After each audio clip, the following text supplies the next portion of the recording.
আজকের আমাদের প্রশ্ন হচ্ছে বন্ধ্যাত্ব বা ইনফার্টিলিটি কি কারণে হতে পারে? বন্ধ্যাত্ব বা ইনফার্টিলিটি আমাদের সমাজে আমরা মনে করি মহিলার কোনো সমস্যা, সেটা সবসময় হয় না। অনেক সময় মহিলার সমস্যা, অনেক সময় তার স্বামীর কোনো সমস্যা থাকতে পারে, অনেক সময় উভয়েরই কোনো সমস্যা ধরা পড়ে, আবার অনেক সময় কোনো কারণই খুঁজে পাওয়া যায় না, যেটাকে আমরা আনএক্সপ্লেইন ইনফার্টিলিটি বলি।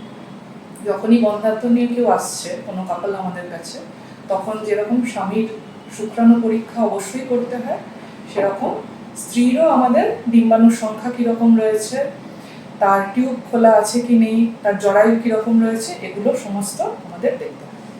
যদি আমাদেরকে একটু বলেন যে ইনফার্টিলিটি বা বন্ধ্যাত্বের জন্য প্রাথমিক কি পরীক্ষা দরকার পড়তে পারে?